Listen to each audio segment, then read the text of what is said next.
دوران غسل کانوں کے چھید میں پانی پہنچانا۔ بلقیس بانو انڈیا سے پوچھتی ہیں، عورتیں کانوں میں بالیاں پہننے کے لیے جو کان چھدواتی ہیں، اگر اس سوراخ میں پانی نہ جائے تو کافی مشکل ہوتی ہے، جو کہ کافی مشکل ہوتا ہے، یعنی پانی پہنچانا، تو کیا غسل ہو جائے گا یا نہیں؟ غسل نہیں ہوگا، اس سوراخ میں پانی پہنچانا ضروری ہے۔ اگر عورتوں نے میک اپ کیا ہوا ہو، پھر ان کے ناخن پر نیل پالش لگی ہوئی ہو، تو کیا اس حالت میں وضو کر سکتے ہیں یا ان سب کو ہٹا کر وضو کرنا ہوگا؟ پالش جو نارملی آتی ہے اس میں پانی نہیں جاتا، تو اس کو ہٹا کر وضو کرنا ہوگا۔ باقی میک اپ تو جہاں تک ہمیں معلومات ہیں اس میں پانی چلا جاتا ہے، لیکن اگر کوئی ایسا میک اپ ہے جس کی باقاعدہ تہہ جم رہی ہے اور اس پہ پانی نہیں جا رہا، اور اس کا طریقہ میں بتاتے رہتا ہوں کہ کاغذ پہ اس کو لگائیں اور دیکھیں اس کے اندر پانی کا ٹپکا گرا کے پانی اس میں جذب ہوتا ہے کہ نہیں ہوتا۔ اگر ہو رہا ہے تو اس کا مطلب وضو ہو جائے گا، نہیں ہو رہا تو اس کا مطلب کہ چہرے پر بھی جب یہ میک اپ لگا ہوگا تو پانی اس میں نہیں جا رہا، ایسی صورت میں وضو نہیں ہوگا، غسل نہیں ہوگا۔ کسی حائضہ عورت نے نیل پالش لگائی اور پاک ہونے کے بعد یا 1-2 دن کے بعد دیکھا کہ نیل پالش کا کچھ حصہ باقی رہ گیا ہے، تو کیا نمازیں اور غسل دہرانا ہوگا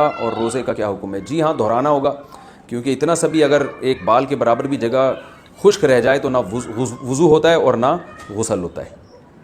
غسل کے وقت کان کی بالیاں اتارنا ضروری ہے کیا؟ ہے اس کی حالت میں کانوں میں جو بالیاں پہنی جاتی ہیں یا ناک میں پہنا جاتا ہے، کیا غسل کرتے وقت اس کو دھونا لازمی ہے؟ بنت عنایہ، ڈیرہ اسماعیل خان۔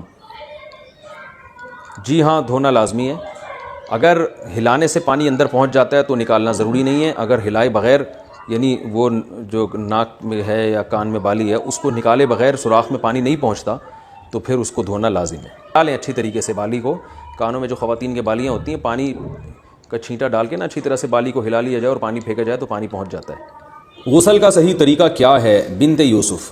تو صحیح طریقہ یہ ہے کہ سب سے پہلے آپ اپنے ہاتھ دھوئیں، اس کے بعد جہاں گندگی یا نجاست لگی ہے وہ گندگی اور نجاست اچھی طرح دھوئیں اور استنجا کریں۔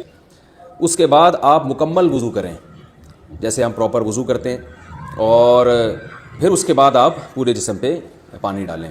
یہ طریقہ ہے وضو کا، غسل کا۔ لیکن اگر آپ نے یہ طریقہ اختیار نہیں کیا اور ویسے ہی پورے جسم پہ پانی ڈال کے بہا دیا تو بھی غسل ہو جائے گا اور وضو بھی خود بخود ہو جائے گا اس میں، لیکن سنت طریقہ وہی ہے جو میں نے آپ کو بتایا۔ تسہیل بہشتی زیور کتاب خواتین کو چاہیے گھر میں رکھیں حیض و نفاس کے مسائل سمجھنے کے لیے۔ حیض و نفاس کے مسائل ایک دفعہ اچھی طرح سے سمجھ لیں تو بہت اس میں خواتین کو مہارت ہو جاتی ہے۔ تو بہشتی زیور میں بڑے آسان انداز سے لکھے ہوئے ہیں حیض و نفاس کے مسائل۔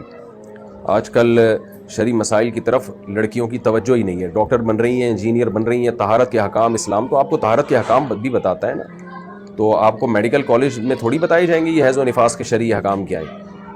تو یہ تو میڈیکل سائنس کا ٹاپک ہی نہیں ہے، نہ یہ آپ کو فزکس کیمسٹری میں یہ چیزیں سکھائی جائیں گی۔ یہ چیز شرعی احکام ہے، نماز کا طریقہ کیا ہے، غسل کا طریقہ کیا ہے، یہ ڈاکٹر تھوڑی بتائیں گے آپ کو۔ ڈاکٹر کی نظر میں تو ڈیٹول سے نہا لو، پانی سے نہا لو، ایک ہی بات ہے، دونوں میں جراثیم مر جاتے ہیں۔ لیکن اسلام یہ کہتا ہے آپ کو پانی سے نہانا پڑے گا، غسل پانی سے کرنا پڑے گا آپ کو۔ تو اس لیے حیض و نفاس کے مسائل خواتین سیکھیں، دینی تعلیم اتنی حاصل کرنا فرض ہے جس کا آپ کے روزمرہ کے شرعی مسائل سے تعلق ہے۔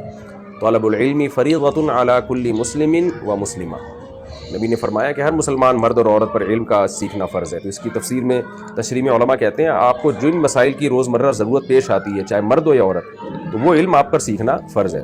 تو حیض و نفاس تو خواتین کو واسطہ پڑتا ہے اس سے، تو لہذا ان پر لازم ہے کہ وہ یہ مسائل سیکھیں